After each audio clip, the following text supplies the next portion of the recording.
Hey there, welcome back to my channel.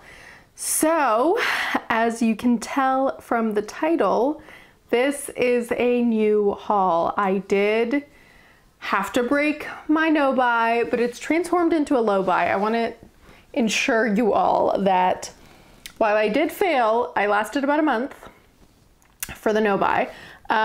This is not going to be like a reoccurring thing. I'm really going to at least try to stick with my low buy, which is going to be a lot more doable, honestly. I think I'll be able to stick to it. Regardless, this haul is very exciting because these are all fragrances from Zara that you guys actually recommended to me ages ago when they first came out, this collection in 2020, and I didn't pick them up then, but they are on super sale right now. If they haven't sold out already, check your Zara website and see if you can find these deals. They ended up being like, I don't know, I think like 55–60% off, which is really great. And that is honestly what convinced me to break my no buy, which was interesting because I didn't think that's what I'd break on, but that is the deal. And if you follow me on Instagram, then you would have seen the exact day that I broke my no buy. So definitely don't forget to follow me on Instagram and subscribe for more videos. So we're gonna get to it. This is the Zara Memories 2020 collection, where each of the fragrances is kind of a particular memory of a distinct city. And yeah, I got the full collection, so I have all four. We're gonna get into it. 2 of these cities I've been to, 2 I haven't, 2 are very hyped, 2 less so. So we're just gonna go through every single one. And I just have to say the boxes on these were incredibly hard to open, so I had to open them off camera. And yeah, we will start with a book, Liaison in Lisbon. Each of them on the back have the full story.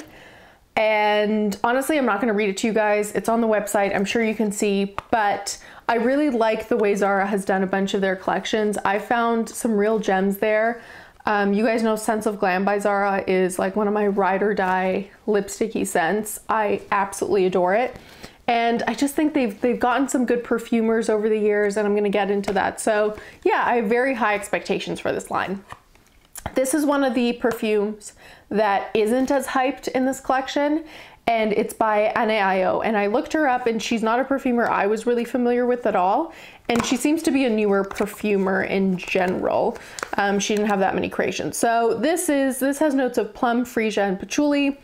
It's supposed to be quite strong on the patchouli, so we will see how that goes, because you guys know it's not really my favorite, and it's supposed to be a fruity chypre. So again, but I wanted to try it out for you guys because I know a lot of you do like this kind of scent, and I just wanted the full collection since they were like, what, $10–11 for the 100 mils, I might add.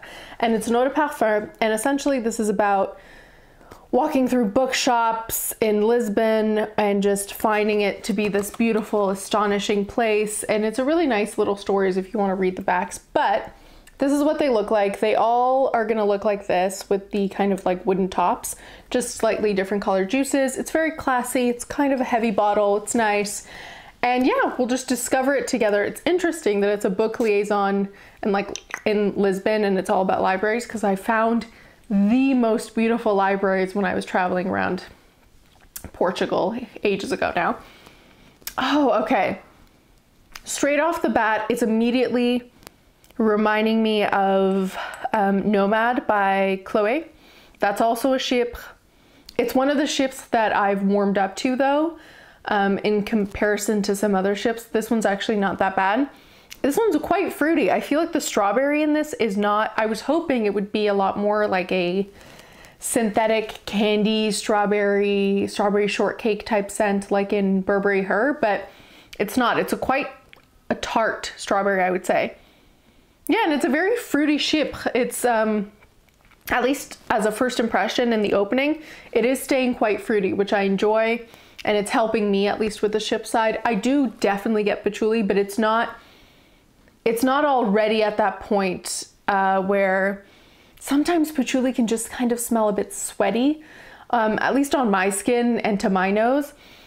And it doesn't smell like that here, but it is a very, very distinct chypre. And that is kind of what gets me about chypre fragrances, is they all really smell very, very similar. I feel like all powdery fragrances don't smell similar to me. All florals don't smell similar, all gourmand, but Chypre is like, I don't know, a subset, obviously. And they all kind of smell the same. And if you're not super into that like me, then you don't need a whole bunch in your collection. But this is an inexpensive one, and I do enjoy this kind of like tart fruitiness. So yeah, it is nice. We will rate them at the end and put them in order as we always do, but upon first impressions, this was one of the two that isn't as well liked or as talked about here on YouTube, and it's not one of the ones you guys recommended to me, but as far as ships go, I like it. And I will say, I obviously can't guarantee it now, but it smells like it's gonna stick around. It smells like a kind of fragrance that would have a considerable amount of sillage and wouldn't just disappear on the skin, which I always enjoy. So the next one is the other city I've been to, Paris, and this is one of the really, really hyped ones. So this is called A Sweet Pastry in Paris.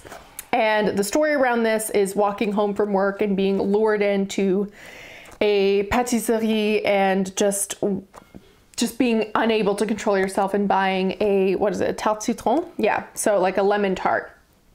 And despite your efforts, your best efforts, just being completely, I don't know, drawn in by the scent of tarte citron. So it's supposed to be very gourmand. It has notes of lemon, cane sugar, and vanilla, and I am so drawn to fragrances that list sugar as a note. Cane sugar is even more special, and yes, as I suspected, the same bottle style. It's just got a yellow juice compared to more of like a peachy one. And yeah, the exciting thing on top of that is that this one's perfumer is Nathalie Larson. And Nathalie has made some of my favorite fragrances. I adore her. She has made like Kate by Kate Moss, which is a fragrance that isn't talked about a lot, which I really liked. I think I'm finished it now. She made a lot of Jill Sander fragrances. I don't even recall which ones, but I know she's worked a lot with them, and I love Jill Sander. She made Amethyst by Lalique, which was super popular last year, and I got it. It's actually my scent of the day today. A really nice one as well, very interesting. And by Maison Lancôme, she was the perfumer for Iris Trajet and Parfait de Rose, which are two of my favorites from the line, especially Parfait de Rose. So I feel like when you trust the perfumer, you are more likely, not always, but more likely to like the scent. And this one is very recommended from you guys. So I hope I like it. Oh, wow. Oh my God. Wow. This one, it smells so, it's so nostalgic to me, and I don't know why. It's reminding me of. Hey guys. So as I'm editing, I completely remembered what this fragrance reminds me of. It reminds me of Fruit Loops, you guys. It smells like Fruit Loop cereal. It is insane, I swear to God, but I could not place it, and it was nostalgic. It smelled like something from my childhood, and it smells like Fruit Loops. Okay, that's all. Back to the video. Of something that I've had like my childhood, I swear, it's very, and it doesn't remind me of anything in Paris, I don't think, but it stays very close to the notes. I feel like the lemon in this is kind of like a sweet and sour, slightly sugared lemon, but you definitely get that tartness, and it's fresh. And then the sugar is like as if, you know, you've got like a slightly, not caramelized lemon, but just, I don't know, just like really beautiful sugariness to it. And at the same time, it smells like pie crust and just like flaky pastry, like puff pastry. It really does smell like that. And it's interesting. I feel like I smell it in stages, as if it's like I smell the top, middle, and heart all at once, instead of, you know, you might smell a fragrance and then be able to pick out different notes. But it smells like as if it's been mixed together. This doesn't smell that way. I hope that's making sense. I feel like I smell the lemon first, sugar, and then puff pastry, like pie crust kind of scent. It's beautiful. Unlike anything I've ever smelled or owned before, this immediately stands out. Kind of the exact opposite of a Book Liaison, which is a kind of scent that I've definitely smelled before. It immediately reminded me of Nomad. This is unbelievable. I can totally understand the hype. I love this. I can't wait to do like full wear tests on this. It's so delicious. Oh my God. This is the kind of thing that is going to transform me into a gourmand person, and I'm going to bite my tongue because this is unbelievable. I knew Nathalie could do no wrong. It is, I'm completely blown away. Oh wow, it's so, so good. So that is a sweet pastry in Paris. All right, so now we're gonna get to scent 3, and now we're gonna get to the 2 cities I haven't been to. So, and they're 2 cities I am dying to go to once all of this stuff is over. And it's called A Daisy Bouquet in London. So this is the one I've heard the least about. I feel like florals always get a bad rep on YouTube, and this one I really haven't heard that much about. The notes are bergamot, jasmine, and white musk. They seem totally up my alley, and it's supposed to smell like, or evoke a memory of a couple walking around Columbia Road, and the street has transformed into an oasis of foliage and flowers. Yeah, so I was gonna guess that the juice would probably be pink, and that is the case. It is a beautiful light pink, and the perfumer on this is also Anne Ios, who made the Lisbon fragrance. So let's see what she's got to give us this time around. Oh wow, okay. Immediately, this is the least strong fragrance to begin with. It's a lot lighter. It's also tart, but in like a citrusy, bergamot, lemon kind of way that isn't sugared. So a completely different bergamot, and it's kind of like a more green citrus. It doesn't list it because it just says jasmine and white musk, but I feel like it smells green in that when you're smelling like fresh flowers, you also kind of get like the stems and the leaves and all that stuff, like the foliage as it says. And you definitely get that. I don't think these are like the 3 notes that exist in the fragrance. It's obviously more layered than that, but you definitely pick that up. And the jasmine is not like your typical, I wouldn't have even guessed necessarily jasmine for this floral. I definitely get florals, but I don't know, it doesn't smell as strong of a jasmine. I feel like it smells, I get a little bit more peony to my nose. And honestly, it's not musky at all, at least upon first impression. Maybe as it rests, because musk usually, if it's gonna be like in the base, it takes a while. But right now it's lighter. It's a very like citrusy green floral. I can see how this smells a little bit, again, safer and something you've smelled before, much like her other fragrance, Anano.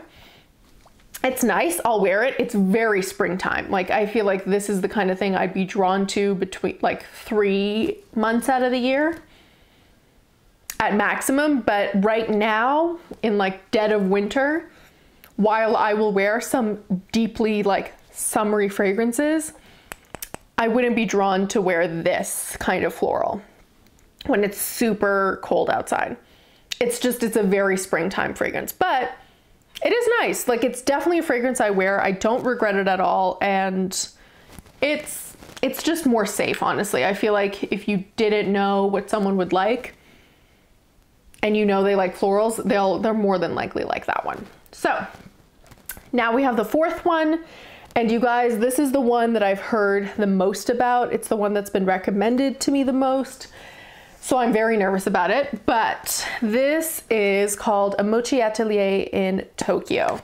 And this has notes of pear, rice, and sandalwood. Again, if I see rice or rice powder or like rice paper, whatever, those kinds of notes in a fragrance, I'm all over it. And this is supposed to be of a small kitchen where two Japanese men are cooking mochis in the traditional way and reliving old memories as they talk to each other. And the perfumer on this is also one I adore, Fabrice Pellegrin, I think. And he's made so many fragrances that are to die for. He made Vert Malachite by Armani, which I don't own, but I really like. He made So Scandal, which I have like a decant and I'm obsessed with, super grapey. Interestingly, he made Blackberry and Bay by Jo Malone. And Jo Malone had that full series of fragrances by Zara that I own and did a video on. And he made Oud Bouquet, which speaks for itself. So needless to say, expectations are high. This one's, yeah, like a light green. And yeah, we will just discover it together. I hope it's strong like the first two. The Daisy Bouquet one is quite light, as I said, but we will see. Oh, you know what? I've always liked how Mochi looks and the smells and the colors, but I actually don't like eating it because it's very gelatinous and it's just not my thing. But this smells, it smells like pear hard candy. It smells so much like pear, which I mean, it's one of the notes, but it really does smell like a pear candy. And I don't, and kind of sugary because it's like the candied version, or like pear juice that you, like not even like the best juice, like those juice boxes. It smells like that.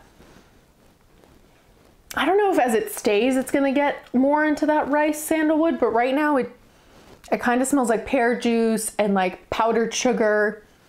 It smells really nice though. Again, it's a bit lighter. I feel like the first two were stronger than the second two in terms of a scent. I might have to overspray this one. It is really beautiful. And again, different. I feel like the two by NAIO were very safe and pretty familiar. You could find things like that on the market, maybe already in your collection if you're someone like me and have way too many fragrances, but this stands out. And I don't have a lot of pear fragrances and I'm not even always a fan, but this is one I do like. It's very juicy. It smells like pear. Yeah, it smells like pear hard candy. So that was the collection. We will put them in order of like worst to best. I'm torn because in last place, as it's rested on my skin, I feel like surprisingly, I like the Lisbon one a bit more. Even though it's a chypre, it's like settled and it's warmer. But this one is nice as well. I think to give it credit where credit is due, I will put a Daisy Bouquet in London in last place just because I think I would wear it less months out of the year. It's very, very springtime. And only a mini step ahead, I would put a book Liaison in Lisbon, only because if I'm gonna like a chypre, that happens so rarely that even if I feel pretty okay about it, I am gonna rate it a little bit higher because that does not happen very often. And in second place, this is very obvious for me, I would put a Mochi Atelier in Tokyo. I like it, it's interesting. I'm down for the pear. I'm hoping it gets a little bit more warm and rice powdery as it settles, which I think it would, but at first impressions, it's in second place because my goodness, a sweet pastry in Paris is #1, hands down. It's gonna be my scent of the day for the rest of the day and tomorrow. I feel like I'm gonna go through this so much unless I get sick of it because it is stunning. And if I could recommend just one, this would be the one I would recommend. So I hope you guys enjoyed. As always, don't forget to like, comment, and subscribe. Let me know in the comments below if you guys have tried any of these. I know a lot of you have, or if you'd be interested to, and I'll see you next time. Bye.